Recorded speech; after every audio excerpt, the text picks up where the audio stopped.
Hi everyone. Today we're going to learn how to use the library for the College of Education. This is the main library website. You can get to this page by typing in library.ttu.edu. I know that's not the same URL up here in the top corner, but it's a simple user-friendly URL that you can remember. Again, that is just library.ttu.edu, and you would be resolved here to the same page. So then you could do some searching here in OneSearch, and you can look around the page to find some other stuff. We have our hours here. We have workshops here that if you want to join, feel free to do that. A lot of them are also online. So if you're a distance student, don't let that stop you. But what we're going to really focus on today is our personal librarians page. I'm going to go ahead and click that. Then we're going to scoot down to the College of Education. It's kind of in the center of the page. And then we're going to get into educational psychology, leadership, and counseling. Now let's kind of orientate ourselves to this page. You can see here's all our databases, and we'll be using those in just a second. But while we're here, let's look at some other things. You can see here's my picture, but you could email me from here.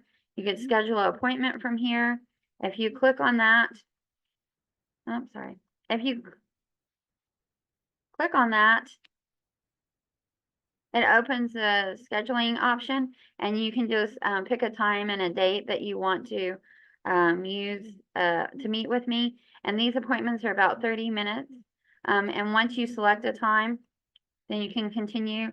Then you fill in all your information, and you can even upload a document here if you think that would help us in our appointment. Okay, I'm going to go ahead and close that. And then some other things here that are useful. We'll have how to make Google Scholar work for you, which we'll cover. We'll use our interlibrary loan information, and then we have our APA style assistance if you need some help with that. I always encourage you to get the manual, but if you just needed to check something quick, these are some good resources. Okay, I'm going to scoot back up here, talk about some of these databases. Academic Search Complete is a large database that almost any subject matter on campus is, it can be located in here. And it's a good place to start if you don't know where to start.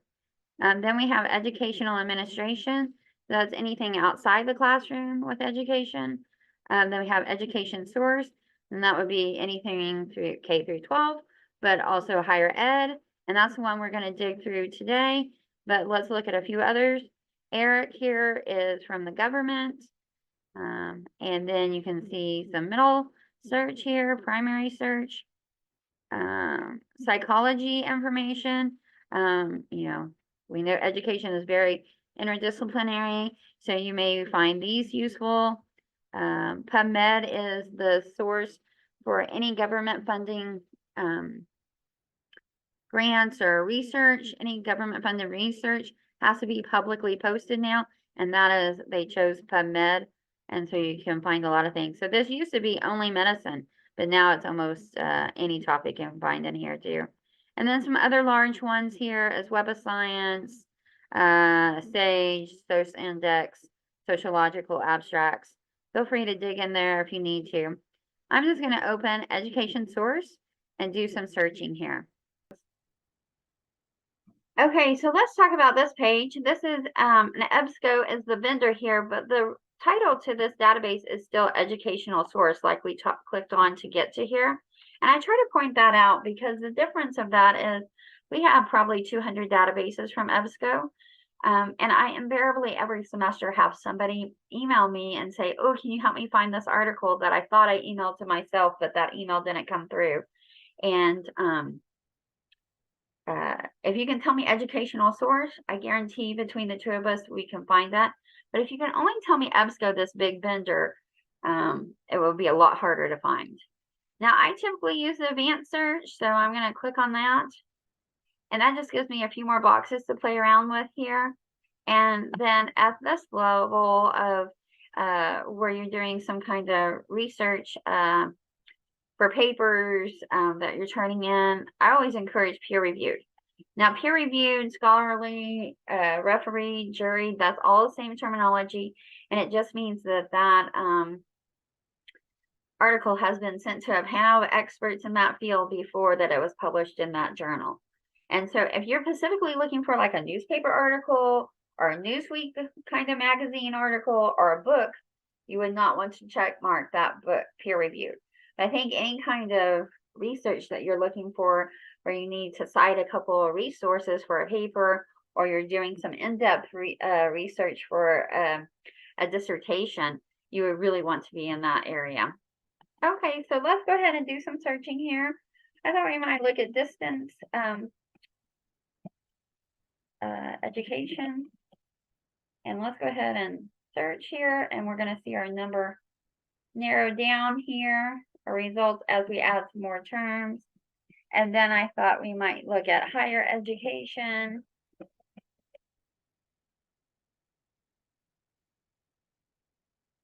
And then what about the teaching experience? Let's see. I'm going to go ahead and narrow that down. So we're about 188. That's not too bad of a set, but we haven't set all of our limiters. Over here on the left, we can see the peer review is marked, and we have the checkbox marked. But then we're looking at the date range from 1995 to current. And I always try to search that like the last 5 years, the last 10 years. Here we are in the fall of 2023. So I'm going to go ahead and scoot us on up to 2019. That gets us just shy of 5 years, but I think it will be okay. Oh, and look, we have 63. Now this set probably is really good for us. It's not so large that we're not going to dig through all of that potentially, but it's a small enough set that the really relevant information is going to land towards the top. And that's what we want. We want to get through all of that research so that we can find really relevant information to whatever we want to be researching. So if we're at less than 100, I think that's a pretty good set because we have a lot of full text. So you might find your topic still a little bit broad.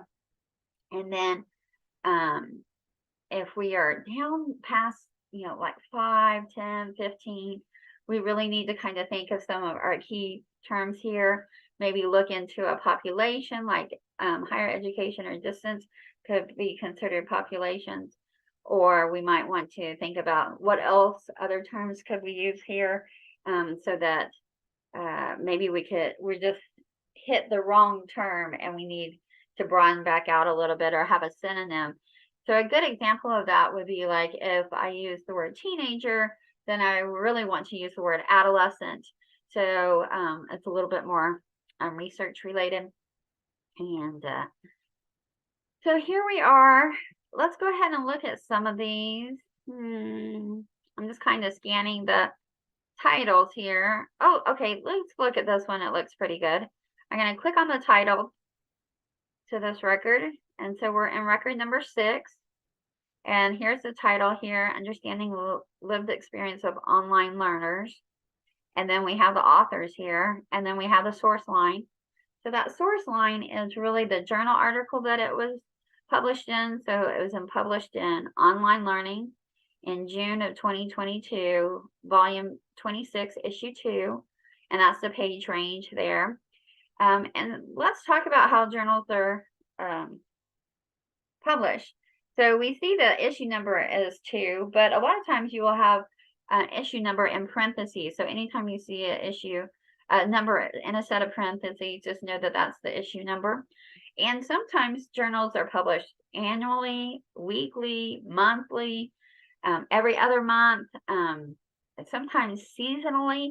So occasionally you might see issue fall, issue winter. So don't let that throw you. That's really the citation that you need to be including.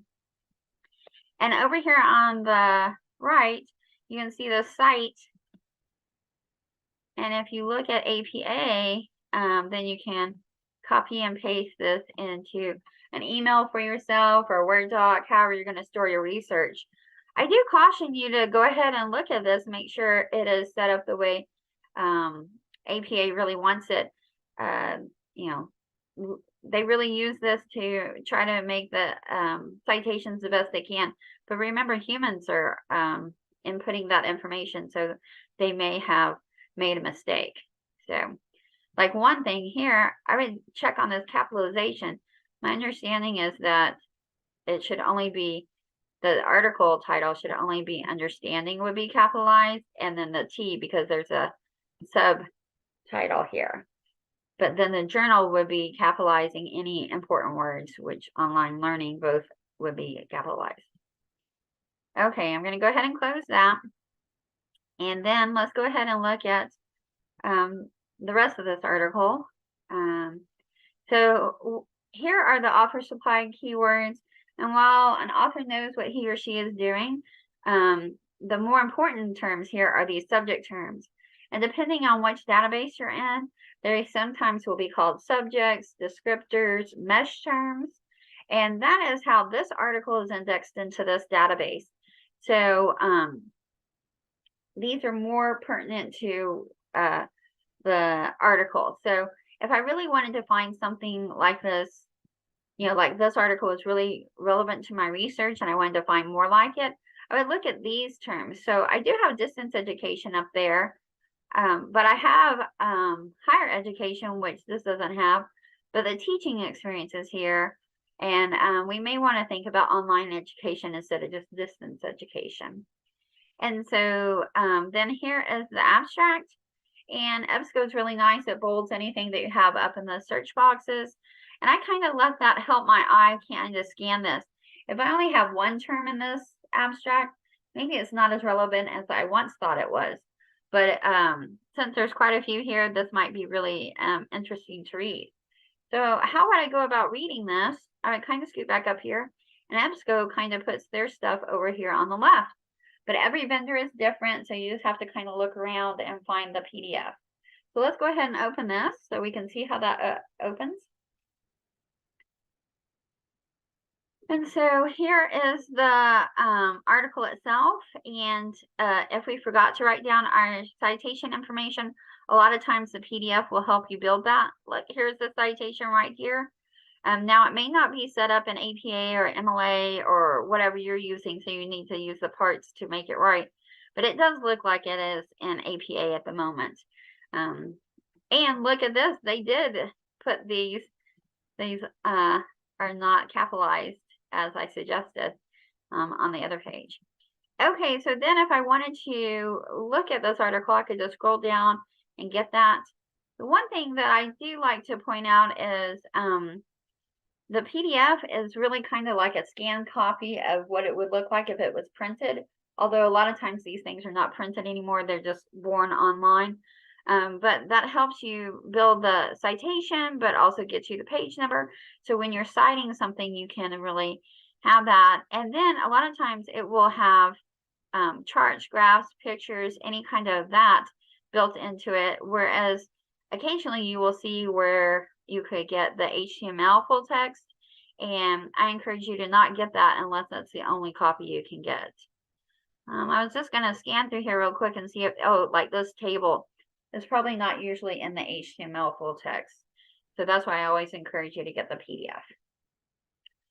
Okay, so if I wanted to download this or print this, I would want to use these icons, not these outside icons.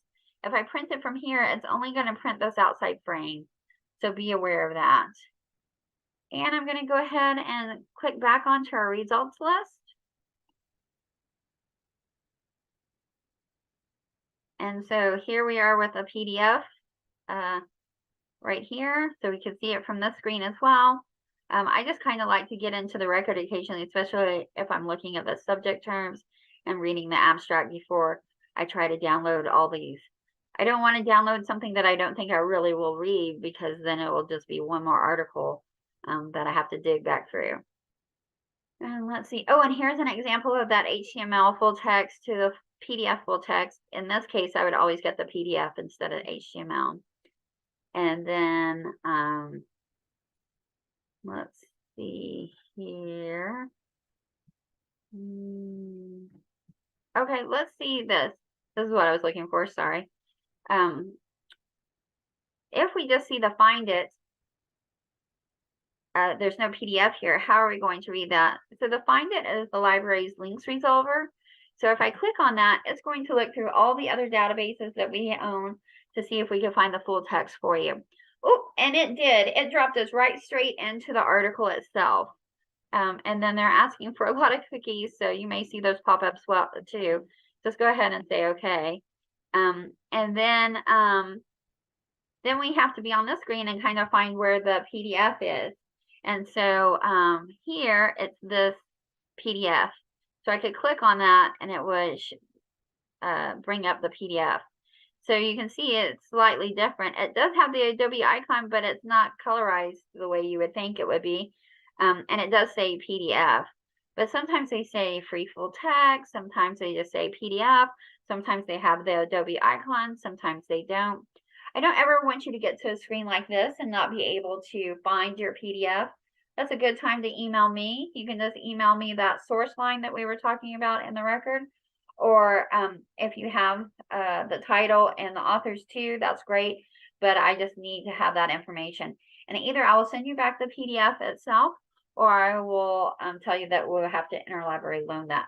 And we'll talk about that in just a second. But I'm going to go ahead and load this up so we can see that it opens up in a slightly different way, because every vendor has it in slightly different setup. And so I could go ahead and download this, or I could go ahead and view this here. So however I wanted to store my research, I could print it, or I could store it. And so I'm just going to go ahead and get back on our results list. So we've opened a few tabs here, only because when the Find It opens to a new window. Let's see if we can find one other option, because we found the full text and we found it when the Find It finds it for us. But let's see if we can find one where it doesn't find it for us. Oh, this is a good example. So it found no full text for us. And so this will show us how to use the requested option. The requested option is linked to our interlibrary loan document delivery department. And so if I click on this, it's going to open my interlibrary loan account. And you see that it brought in most of the information, but not the journal title. So I can just pop back over here and find the journal title. It looks like it's the Journal of Education and Learning. So I'm going to copy that, come back over here. I can drop that in there, and then I'd be ready to submit.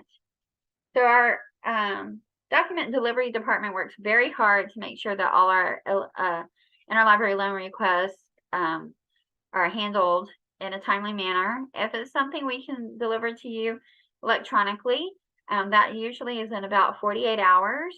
So if you put in items, Monday or Tuesday, you will definitely get it by the end of the week. But if you don't put in a lot of research or requests until like Friday, it won't be until the next week.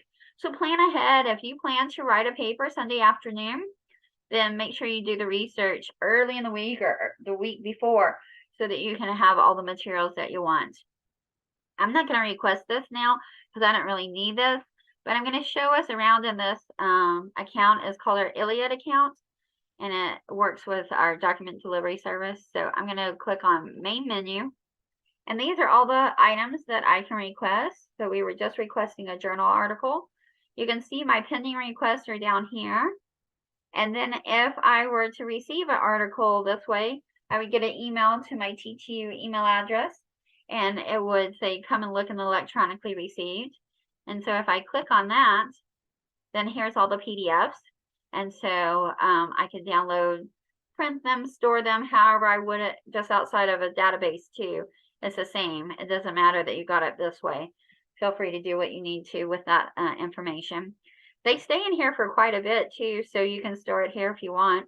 And then if it's a physical item, like a book, that's actually coming from another library, because that's what interlibrary loan means. It's like we're working with other libraries to get the material, because not every library can subscribe to everything or buy every book. And so if there's anything that we don't have, we happily loan it to our other libraries, and other libraries loan things to us. So if I was to get a book from another library, I would get an email, and it would be in my checked out or renewed. I can click on here and see my books here. And so then you can see when they're due.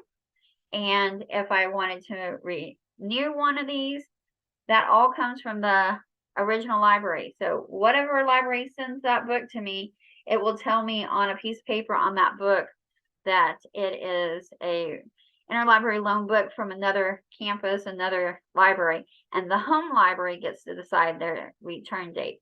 So that could be 2 weeks, that could be 2 months. It just depends on what that library sets for us.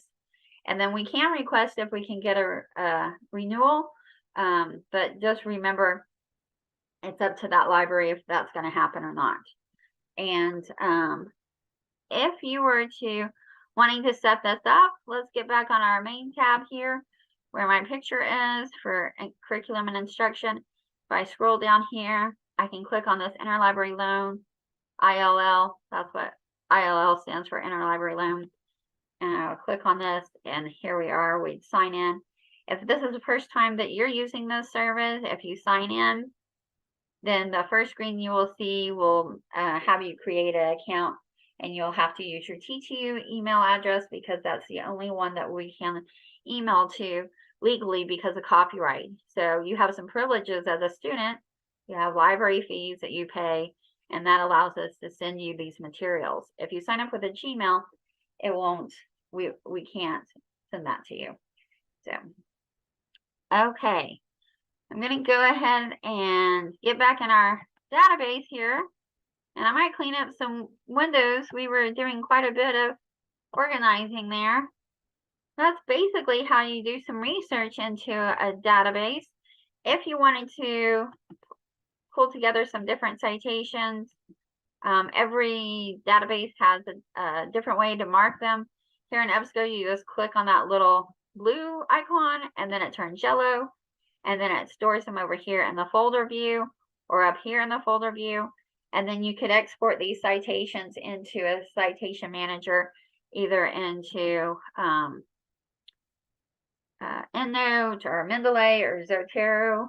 And so I kind of use this screen as one more way of checking what I want to include or not, because I had to move them over here. And sometimes as you start searching, a lot of times I say, well, that's not too bad.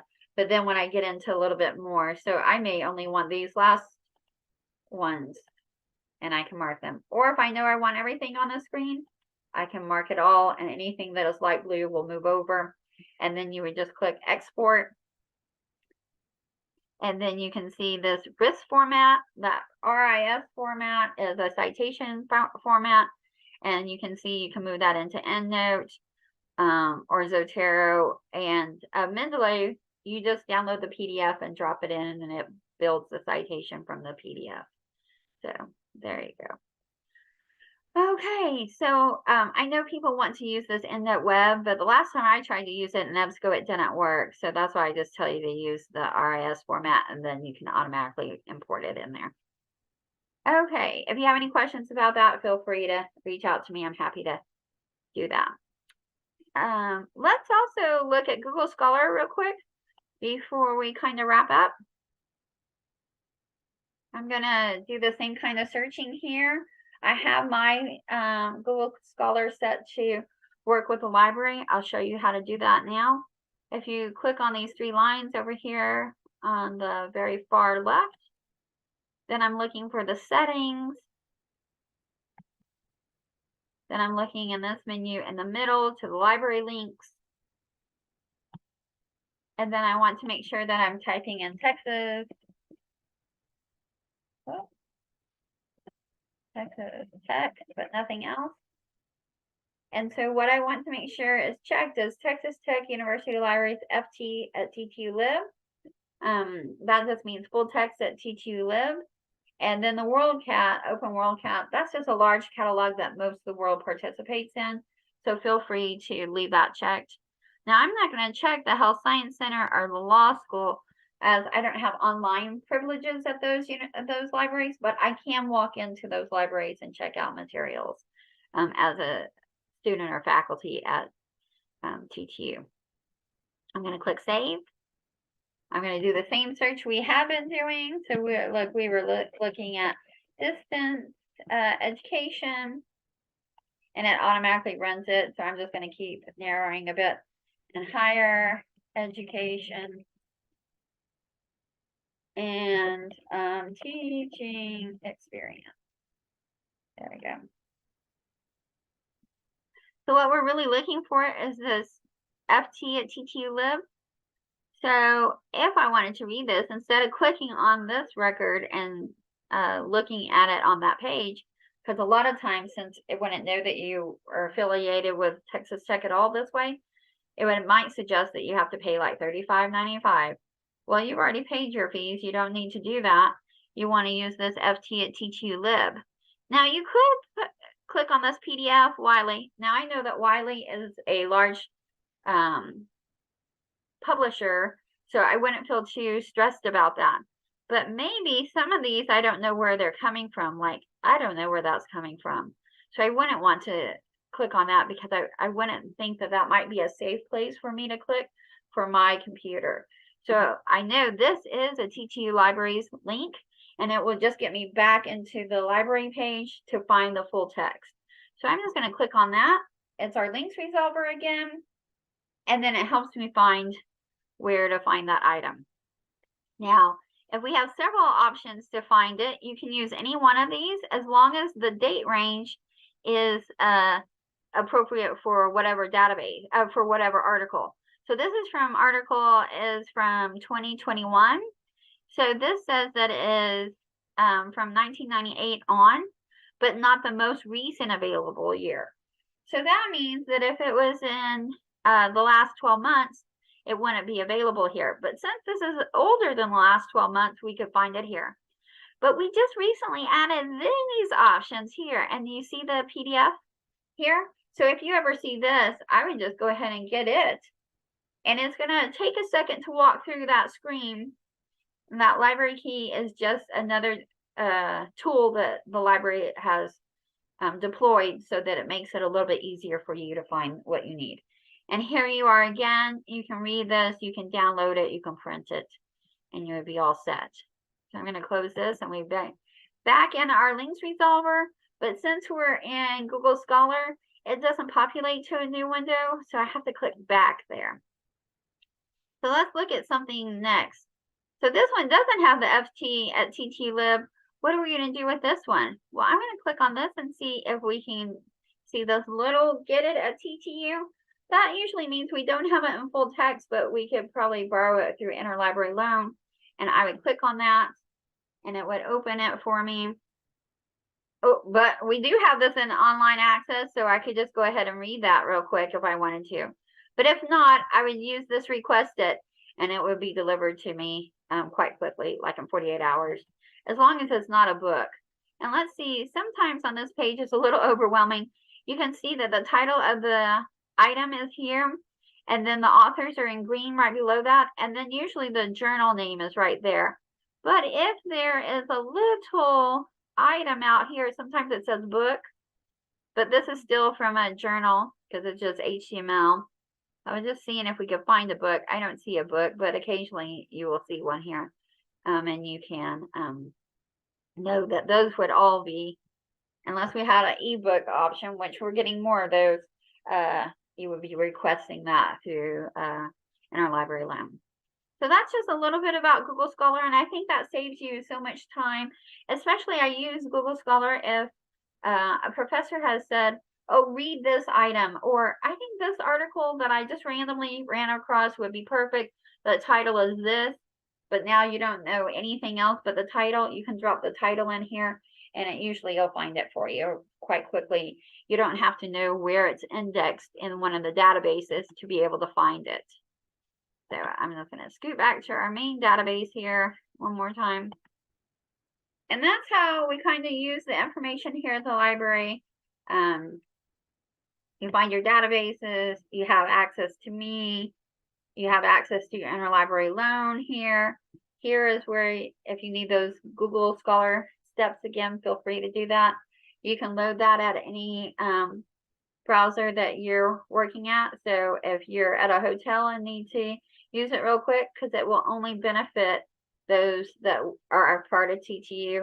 So it doesn't really matter if you set it there and then leave it there.